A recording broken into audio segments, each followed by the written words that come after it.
দুই, ইয়াদাতুল মারিজ, পাড়া প্রতিবেশী কেউ যদি অসুস্থ হয়ে যায় তাকে দেখতে যাবেন। আল্লাহ রাসূল বলছেন এক মুসলিম আর এক মুসলিমের উপরে এটা কি হক, দায়িত্ব। ফজরের নামাজ পড়েন জমাতে কারা এখানে আছেন? যে জমাতে ফজরের নামাজ পড়ি, এক দুদিন মিস হয় ওটা আলাদা ব্যাপার। তো সপ্তাহে 4 দিন আমি জমাতে থাকি, কেউ আছেন এখানে? 3-4 জন আছে, 4 জন 5 জন হবে হয়তো, আরো আছে আলেম ওলামারা আছেন, ওনারা তো হাত তুলবেন না, আপনাদের কথা বলছি। ফজরের সময়তে আমাদের কিছু নামাজিকে দেখতে পাওয়া যায় যে ফজরের সময় সালাত আদায় করার পরে, আচ্ছা মুহাম্মদ সাল্লাল্লাহু আলাইহি ওয়াসাল্লাম সুন্নতটা মসজিদে পড়া পছন্দ করতেন না বাড়িতে? বাড়িতে বাড়িতে ফরজ সালাত মসজিদে পড়া ভালো না বাড়িতে? ফরজটা মসজিদে আর বাকি সুন্নতগুলো বাড়িতে।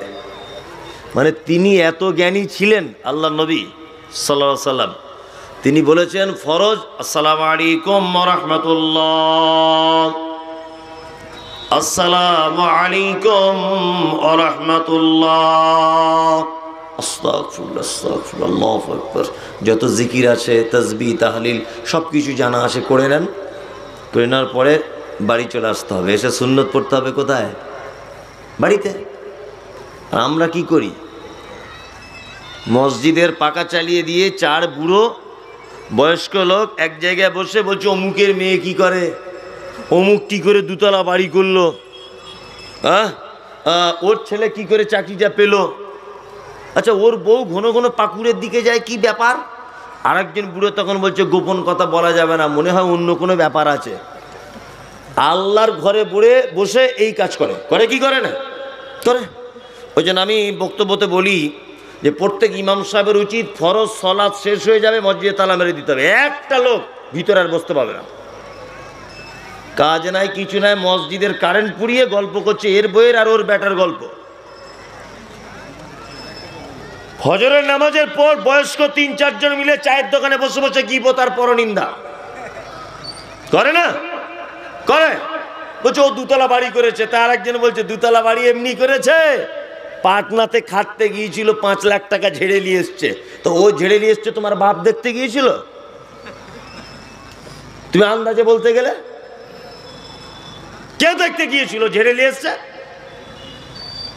শুনুন একটা কথা বলি, যে কথা বলার জন্য আমি এতক্ষণ ঘুরছি সেটা হচ্ছে এই, ফজরের সালাত আদায় করার পরে খোঁজ নিবেন যে আপনার পাড়ায় প্রতিবেশীতে কোনো অসুস্থ লোক আছে কিনা। খোঁজ নিয়ে তার বাড়ি যান, মাথাতে হাত বুলিয়ে দিয়ে বলুন লা বাসা তাহুরুন ইনশাআল্লাহ। যদি বলছে আমি তো এটা বলতে পারবো না, বাংলায় বলুন যে ইনশাআল্লাহ আল্লাহ তোমাকে এই রোগ থেকে পবিত্রতা দান করবে, আল্লাহ তোমাকে সুস্থ করবে, মামা চাচা খালু ভাই ধৈর্য ধরো, আল্লাহ তোমাকে ভালো করবে। এই কথাটুকু যদি আপনি ফজরের পরে কোনো রুগীকে দেখতে গিয়ে বলেন, সন্ধ্যা পর্যন্ত আসমানের ফেরেশতারা এই বলে আপনার জন্য দোয়া করবে যে আল্লাহ রুগীকে তো ভালো করবে, যে দেখতে এসেছে ওকে আগে কল্যাণ দান করো। তাহলে দেখতে যাওয়া লস না লাভ? লাভ লাভ।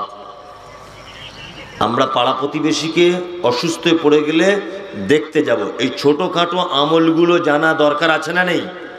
আছে।